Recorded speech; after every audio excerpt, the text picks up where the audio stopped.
Where would we be without the various products delivered by the men and women in the trucking industry? Healthy Conversations in Trucking podcast is a platform for professional long-haul truck drivers to share their journeys over the road, educating listeners about the trucking industry and lifestyle. Now, let's dive into the conversation on this brand new episode. Greetings, everyone, and thank you for joining me on this episode. I'm excited to join my conversation with Frank Randazzo. He's going to talk about his journey into trucking and a lot of great stories about how he got into trucking and what he has hauled over the years. He does haul cars right now. So I want to let you know up front that yes, we have a lot of car haulers on the show so far, but that's because my husband is a car hauler. We know a lot of car haulers and he's in circles with car haulers, but that does not mean that that's the only type of interviews or conversations we're going to have on the podcast. I also want to invite and encourage women in trucking to reach out to us through our website, healthyconversationsinTrucking.com, or simply HCITpodcast.com. And at the bottom, there's a area where you can submit your request to become a guest on an episode. I'm really looking forward to interviewing some women and hearing about their journeys, as well as other types of drivers. We want to hear all of the stories. My guest today has a lot of experience, and there's just so much wisdom and rich tips and advice and so forth in the conversation. But I also encourage those of you who may be new to the industry to reach out as well. So this is open to all over the road truck drivers, male, female, new, seasoned, regardless of what you're hauling across the country. So we want to hear from you. Now, that being said, I'm really looking forward to connecting my conversation with Frank so that you can hear all that he's sharing about his journey, what he loves about being on the road, what he probably likes the least, and his favorite place, which I'm sure you'd never guess. I didn't see it coming. So tune in and hear that full conversation with him, as well as some health tips or how he's addressing some of his health challenges on the road. He shares all of that with us as well. So let's go ahead and connect the conversation with Frank right now. So, hey, Frank, how are you? Good. How are you doing today, Doctor? I'm good. Really looking forward to our conversation. So. Absolutely. Yeah, so let's just kick off by just have you tell everyone a little bit about yourself. Hey, well, I'm a 50-year-old father of 6. Mm-hmm. I've been trucking now for 25 years, so basically half of my life. I've been hauling cars for the last going on 16 years, 12 with the same company. I work during, leave the house on Monday, get home either Friday or Saturday.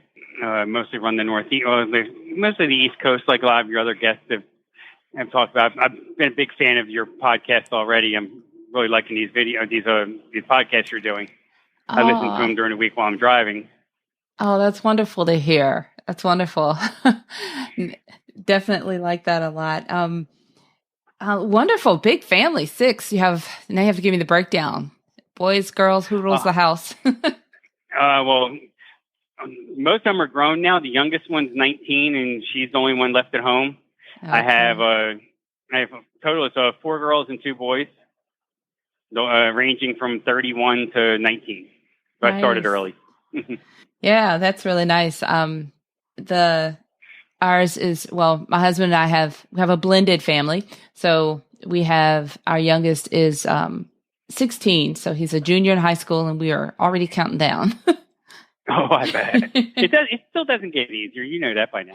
Oh, yeah. If he's the youngest one, yeah. Oh, yeah. Yeah. I just told a friend of mine just maybe a week ago, said, man, these adult kids are amazing. I didn't know it was like this much work with adult children.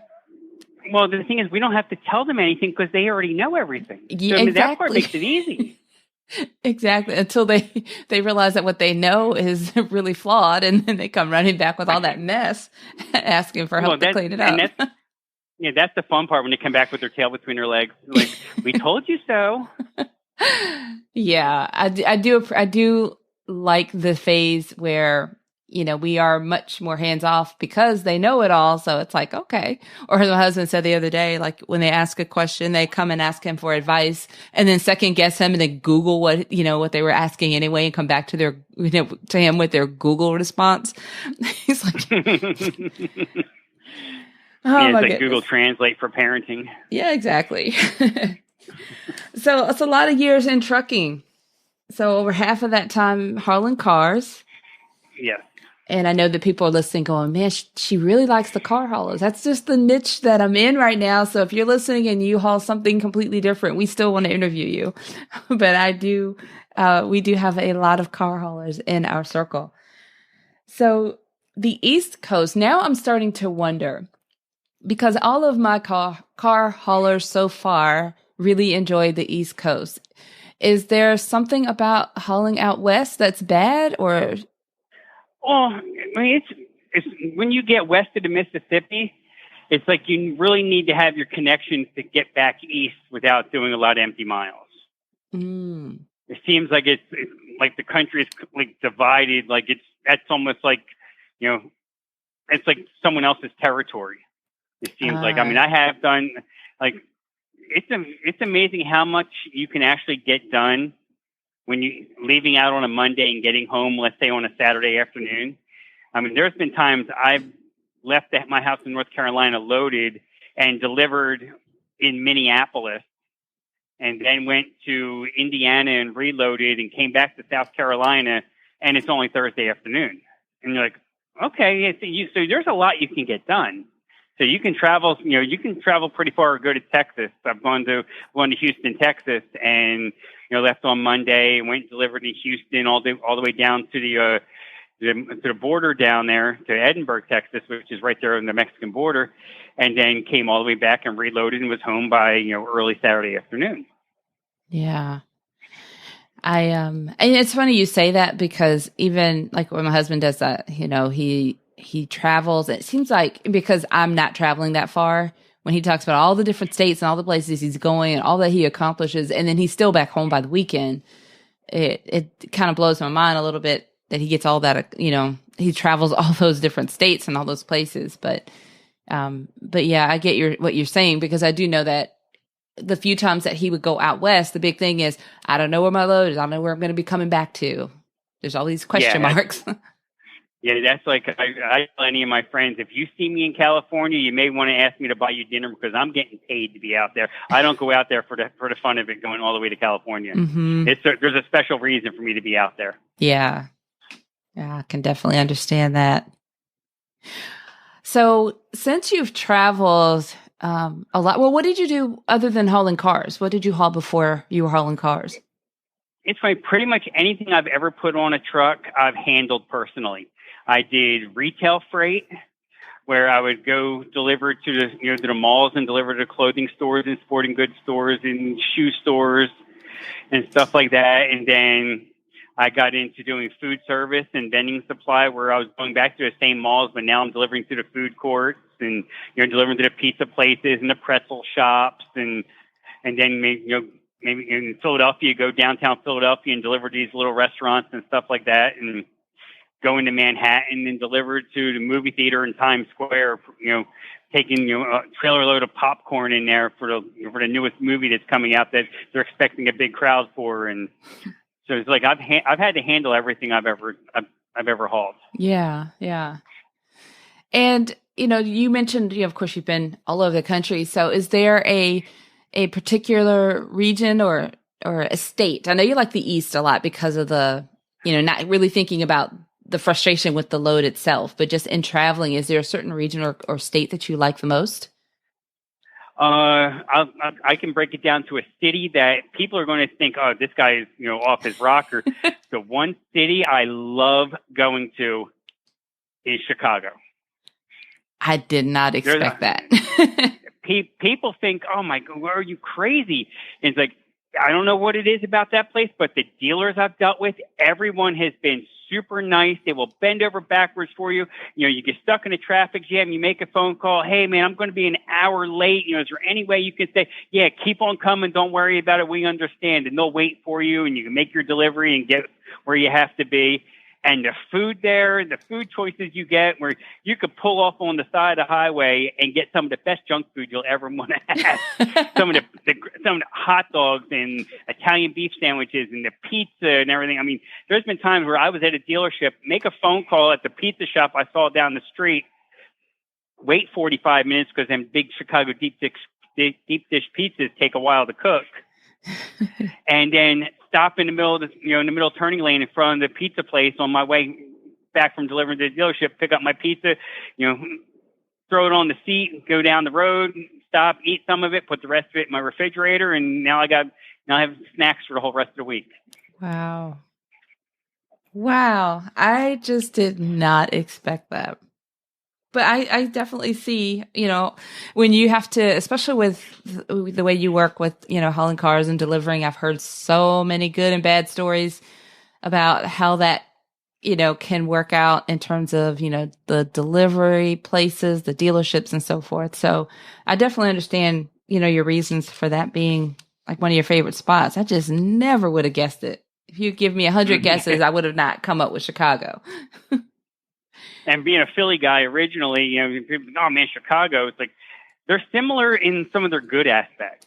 I mean, unfortunately, food, yeah. what you see on the news, they're similar in some of their bad aspects as well. But just thinking positively, just like I said, with the food and some of the people, and especially in automotive, I'd say I've always enjoyed. For some reason, I've just always enjoyed the Midwest, but Chicago in particular. Mm-hmm. It's just one of them places that, you send me west of there, I don't really care. I mean, you run me to Chicago and then you can run me back to, Indiana to grab a load coming right back east. It's only a 2-hour empty, 2-hour deadhead move. Oh yeah, I'm all for it. Wow. That's really, I know a lot of the guys that are going to listen to this, or I should say men and women that are drivers are probably like, what?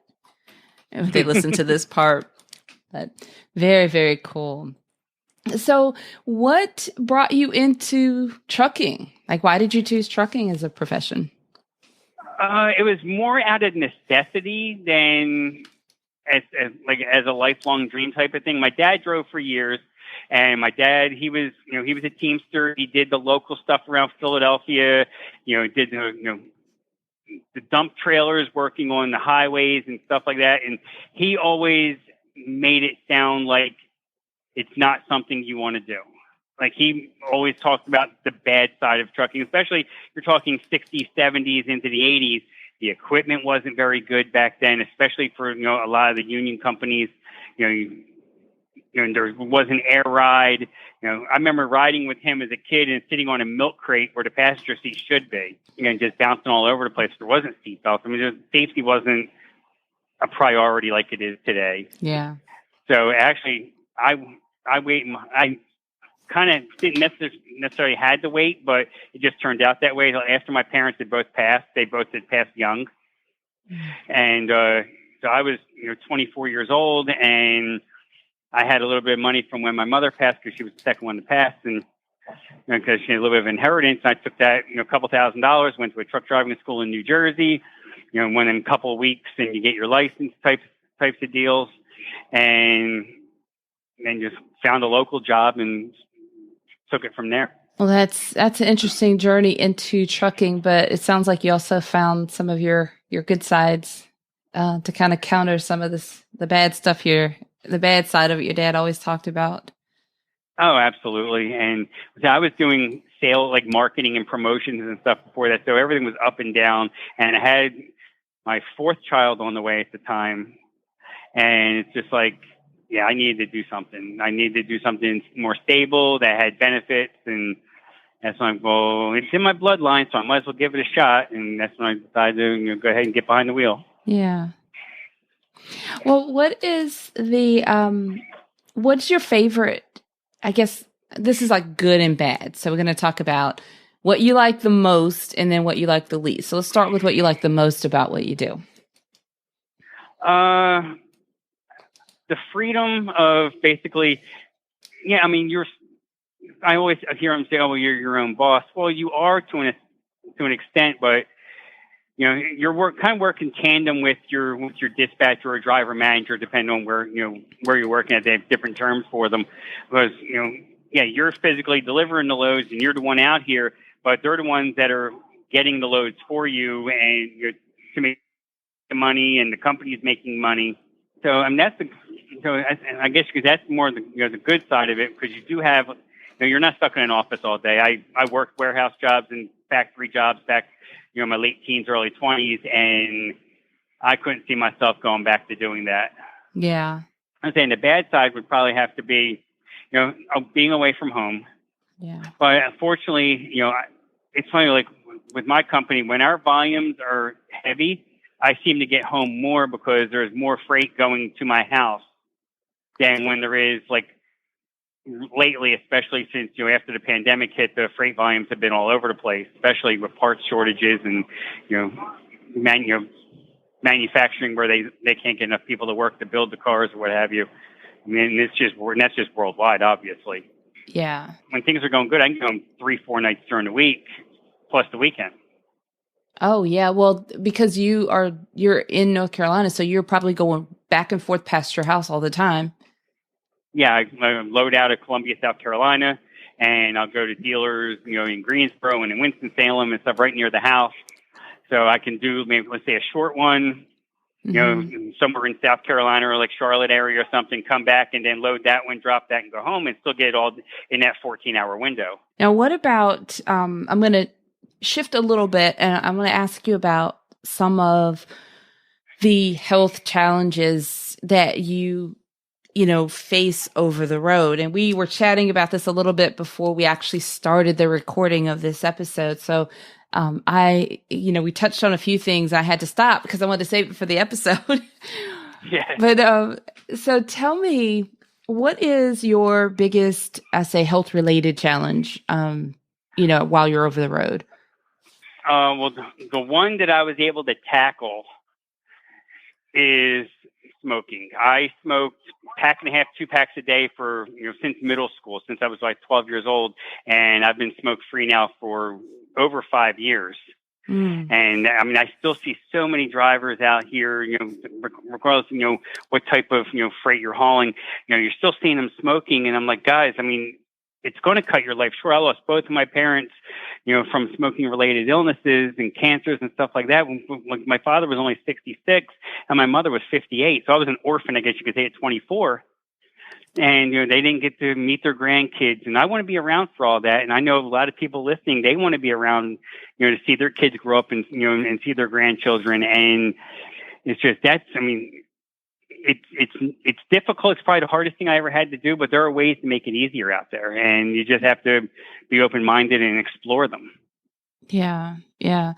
We were talking about, that was one of the things we were talking about, before we started recording this officially recording. We were having this conversation, and we're so on the same page. It's so important to break away from cigarettes. And I know it's not easy. I know that there are a lot of options that are available, and it's really important to do your homework, do your research, find out what those options are, ask people who have successfully completed it themselves, and do that. It's worth the effort, and find what works and what will work best for you. And exactly, because what works for me may not work for someone else. Right. I see. Yeah, we both agree on that. And I just think it's important to, I guess I can't emphasize it enough, just to understand it, really get the facts for yourself and be able to make informed decisions, because, this is your health that you're talking about and dealing with. And congratulations for being smoke free for 5 years now, you say? Yeah. A little bit over 5 years last month. Yes. That's a huge accomplishment. So. Thank you very much. And then, did you have other challenges? Because I think we were starting to talk about food a bit, and I was. This is like lunchtime, so I go right back to the food. Oh yeah. Well, I mean, I'm relatively, I guess you could say, I have weight proportionate. I'm 5'7" with my boots on, about 165. So it's like I'm not overweight, I'm not underweight, but I'm still like a lot of people.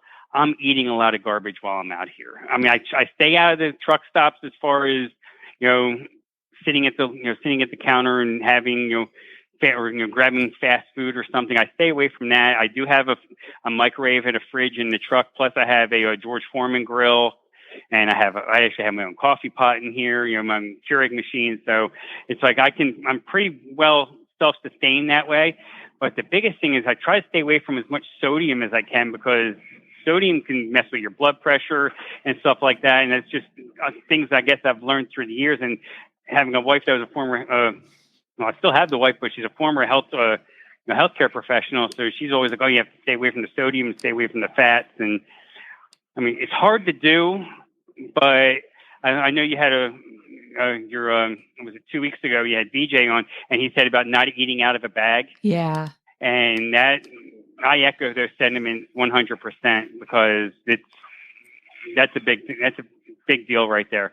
You can cut out the fast food. It'll go a long way for your overall health. Yeah. It's funny you said that, because I find myself, I remember those little sayings from people I've been talking to on the podcast so far. And BJ's words came back to me the other day when he said, don't eat out of the bag. We were looking for snacks. And I like that you mentioned the low, the avoiding the sodium and the importance of watching the sodium. Although it's important, we do need some, but we don't need nearly as much as we take in. And most of the time without realizing some of the foods that are just loaded with sodium. Oh yeah, it's like I have in my freezer right now. I have like these banquet dinners. They're like Boston Market dinners. They say on them. They're like fettuccine Alfredo and chicken parm and pot roast and everything. They look. You look at the picture. Oh, it looks pretty healthy and everything. But then when you read the back, and you're like, 600 grams of sodium or something like that, and because it's still processed foods. Mm-hmm. Yeah.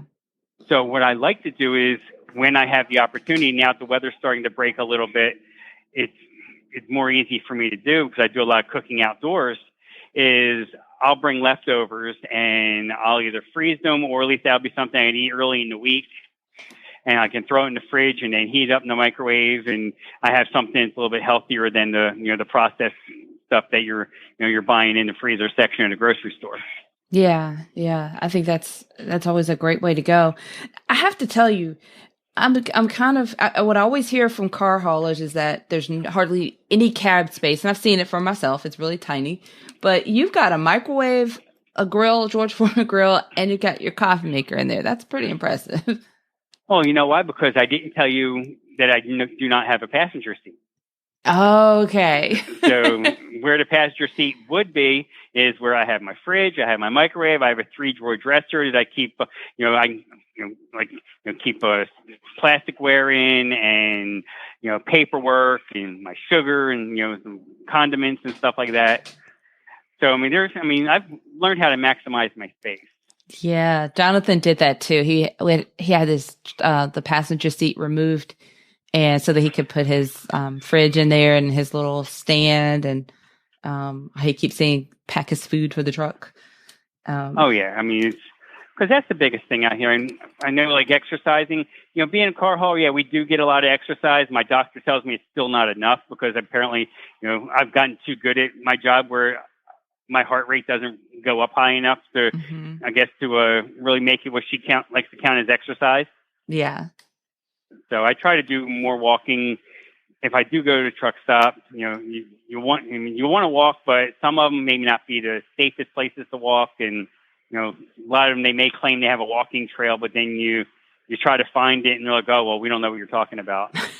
Yeah, I've been in that situation before. Well, this has been a fun conversation. I've enjoyed learning about what you do and your journey. I do have one final question before we wrap up. And okay. And that is, just considering we have people listening who may be drivers on the road like you that are facing some similar challenges, and they're taking away, maybe making notes from what you're talking about, or maybe there's someone new looking to come into the field and they want to do it right. What kind of tip or what bit of advice would you have for other drivers right now? The biggest thing I would say is keep your ears open and your mouth shut and absorb as much as you can from veterans that have been out here doing it for a long time. Because like how we talk about how our children think they know everything. I know when I got into it, I thought I knew everything and I didn't know a darn thing. Yeah. That's really good advice, because that can go in so many directions. That can go. I've heard with Jonathan, and I know you all, the car haulers especially, are a really close-knit group. And there's always times when you'll need advice of how to get in and out of some place, or someone that's been there more familiar can give you some tips or advice. So there's like the professional side of it. There's when it comes down to loading. There's also that health-related side of things. You know, when we're talking earlier, just even when it comes down to smoking cessation, and just someone who's done that can pass along some information and tips, and just being, like you said, listen more than you're speaking is just really good, solid advice. Well, thank you again for making time to come on the podcast and to chat with me and to share this with everyone who's listening. I really appreciate the work that you're doing, and I appreciate you for your time. Yeah. Thank you so much, Doctor. I've really had a great time being on. Thank you for listening to the Healthy Conversations in Trucking podcast. Learn more or be a guest on a future episode by visiting healthyconversationsinTrucking.com or simply HCITpodcast.com.